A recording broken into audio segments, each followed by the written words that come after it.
चलिए बच्चों, आज हम अध्याय 11 जंतु जगत सुरक्षा और संरक्षण चालू करने जा रहे हैं।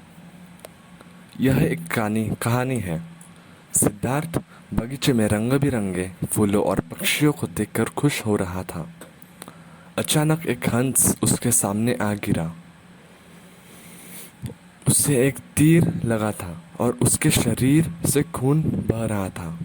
घायल हंस को सिद्धार्थ ने धीरे से उठा लिया।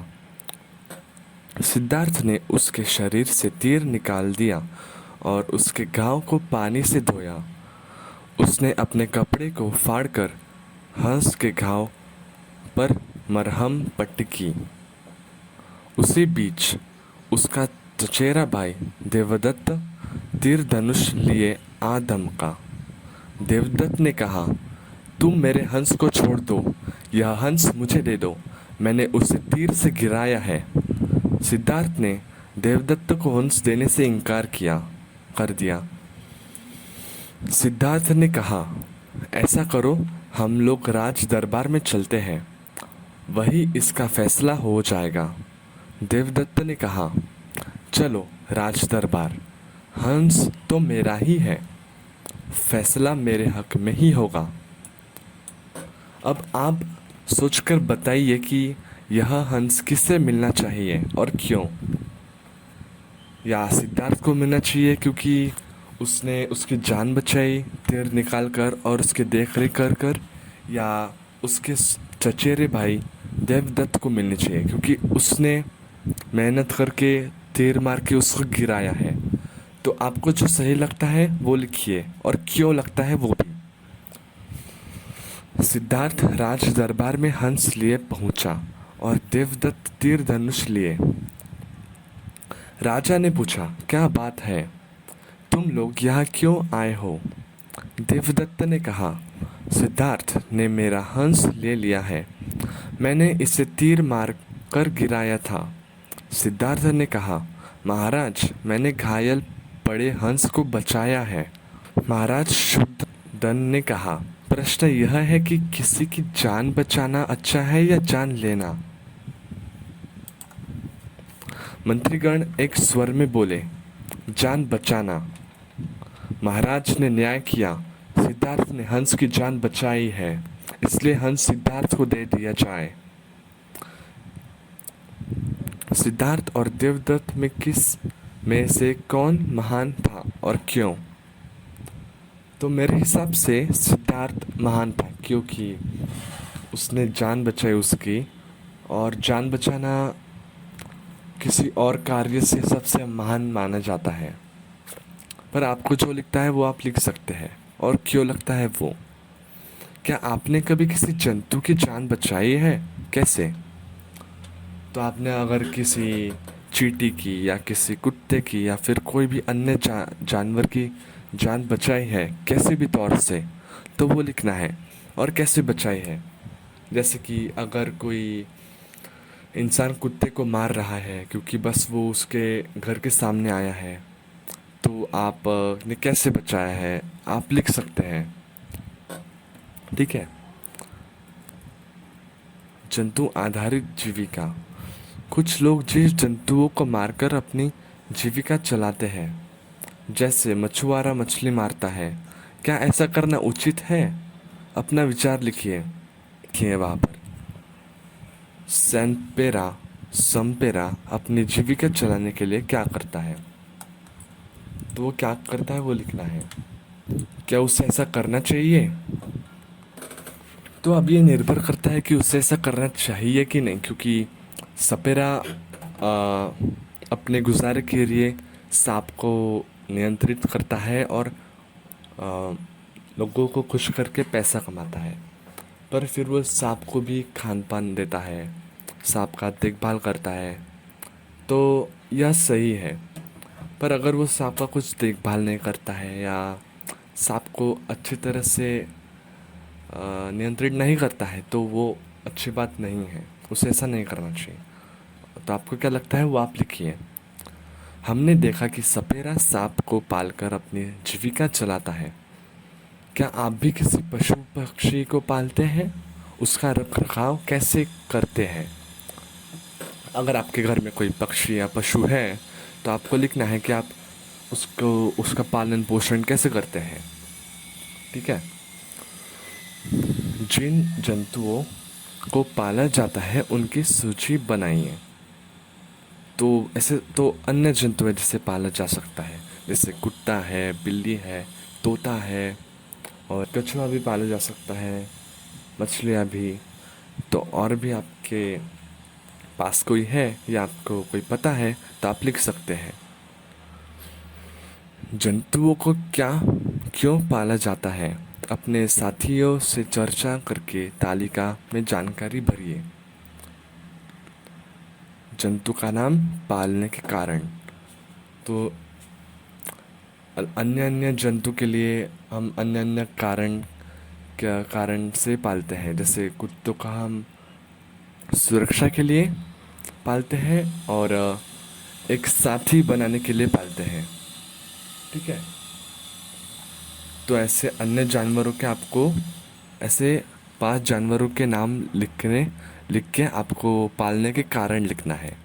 तो एक मैंने कुत्ता बताया है जिसके कारण है कि वो एक साथी के तौर पर और सुरक्षा के तौर पर रखा जा सकता है। ठीक है। अगले पेज पर बबली ने पाला तोता। बबली ने एक तोता पाला है। उसने उसका नाम सुगनी रखा है। वह उसे एक सुंदर पिंजड़े में रखती है। वह उसे प्रतिदिन खाने के लिए दाना पानी देती है। सुगनी बबली की बातों को दोहराकर सबका मन बहलाती है। बबली को यह सब अच्छा लगता है। बबली जब स्कूल से पढ़कर आती है तो सुगनी शोर मचाने लगती है, बबली आ गई, बबली आ गई, ऐसे। अचानक एक दिन सुगनी बीमार पड़ी। खाना बंद, शोर मचाना बंद, बिल्कुल सुस्त पड़ी रही थी। बबली उसे जानवरों के डॉक्टर के पास ले गई। डॉक्टर ने दवा दी पर साथ ही कहा कि सुगनी के को पिंजड़े से निकालकर खुले आसमान में छोड़ देना चाहिए। डॉक्टर ने सुगनी को आज़ाद करने के लिए क्यों कहा होगा? तो यह कारण हो सकता है कि आ, सुगनी जो तोता है उसको खुले आसमान में उड़ना देना चाहिए, पर उसे एक छोटे से पिंजरे में बंद करके रखा है। तो इस कारण से वह बीमार हो सकती है क्योंकि उसको जो चाहिए वो नहीं मिल रहा। ठीक है। क्या आपको ऐसा लगता है कि सुगनी को पिंजरे से आज़ाद कर देना चाहिए, और क्यों लगता है? तो आपको जो लगता है लिखिए, और क्यों वो भी। अगर आपको लगता है कि उसे आज़ाद कर देना चाहिए तो यह कारण हो सकता है कि वो बीमार है और उसे आसमान में उड़ने देना चाहिए। और अगर नहीं करना चाहिए तो कारण यह भी हो सकता है कि बबली को पसंद है, बबली नहीं करना चाह रही उससे क्योंकि उसका पालतू तोता है, ऐसे। आपको जो लगता है वो आप लिख सकते हैं। आपके पालतू जानवर जब बीमार पड़ते हैं तब आप क्या करते हैं? तो आपके पास जो भी जानवर है, अगर कभी भी आप वो बीमार पड़े हैं तो आप लिख सकते हैं। हम अपनी ज़रूरतों को के लिए जंतुओं को पालते हैं। ऐसे जानवरों की हम देखभाल भी करते हैं। मगर पालतू जानवरों के अलावा भी कई जीव जंतु हैं। ऐसे जीव जंतुओं की हमारे लिए क्या उपयोगिता है, आइए विचार करें। हिरण पौधा खाता है और बाघ हिरण को। बाघ खत्म हो गए तो हिरणों की संख्या बढ़ जाएगी और पौधे। अब आगे लिखना है कि क्या हो सकता है। अगर हिरण की संख्या बढ़ जाएगी क्योंकि बाघ खत्म हो गए तो पौधे की संख्या घट जाएगी, जिससे हमें महत्वपूर्ण ऑक्सीजन पदार्थ जो है वो आ, पूर्ण मात्रा में नहीं मिल सकेगा, इसलिए पौधे खत्म हो जाएंगे। इससे जो नियंत्रण बना है कुदरत में वो असंतुलित हो जाएगा, ऐसे। ठीक है। अब आप बताइए, जानवरों की सुरक्षा क्यों करनी चाहिए? तो यही कारण है कि एक जानवर खत्म हो गया तो उससे दूसरे जानवरों या दूसरे पौधों पेड़ पौधों को बहुत बड़ा बदलाव महसूस हो सकता है, जिससे निसर्ग में संतुलन निसर्ग में संतुलन बनाए रखने में दिक्कत जा सकती है। जानवरों की सुरक्षा कैसे करनी चाहिए? तो अन्य अन्य जानवरों के सुरक्षा करने के कारण और तरीका अलग अलग हो सकता है। तो आपको ये लिखना है जानवरों को विचार करके। जंगली जानवरों की सुरक्षा के लिए कई जंगलों के विशेष हिस्सों को सरकार ने लोगों के दखल से बचाया है और उन्हें अभयारण्य का रूप दिया है। ऐसे अभयारण्य बिहार में पश्चिम चंपारण तथा बेगूसराय में है। जंगल में तरह तरह के जीव जंतु पाए जाते हैं जो भोजन या आवास आदि के लिए एक दूसरे पर निर्भर है। जंगल जैसे जैसे खत्म किए जा रहे हैं वैसे वैसे वहाँ के जीव जंतु भी खत्म हो जा रहे हैं। कई जीव जंतु जो कभी हमारे जंगलों में पाए जाते थे आज नहीं है या उनकी संख्या बहुत कम हो चुकी है। उदाहरण के लिए तेंदुआ और गुलाबी सिर वाला बत्तख जंगलों से लगभग खत्म हो गए हैं। तो ये अफसोस की बात है कि ऐसे सुंदर जानवर ख़त्म हो रहे हैं दिन ब दिन आज जंगलों में। तो हमें उनकी तादाद बनाए रखने के लिए कुछ ऐसे कदम लेने पड़ते हैं। ठीक है, आपके आसपास कौन कौन से जंतु दिखते हैं उनका सूची बनाइए अपने शिक्षा दादा दादी माँ बाबू जी से पूछकर। तो मैं कुछ बता देता हूँ, जैसे कुत्ते मिलते हैं, बिल्ली मिलते हैं, ये तो सामान्य तौर पर मिलते ही हैं हमें। और पक्षी भी मिलते हैं, तोता जैसे।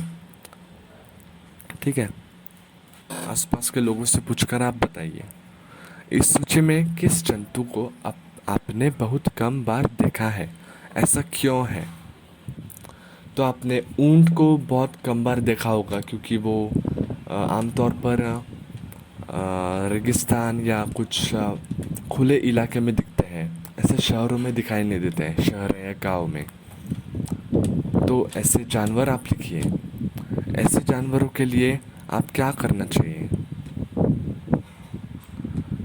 ऐसे जानवरों के लिए हम सबसे जो अच्छा जो कर सकते हैं हम यही करना चाहिए कि उनको आज़ाद कर देना चाहिए। उनके से पालतू नहीं रखना चाहिए जैसे हम कुत्तों को रखते हैं, क्योंकि ऐसे जानवर पालने के लिए बने ही नहीं हैं और अगर पालेंगे तो उनके लिए अच्छा नहीं होगा।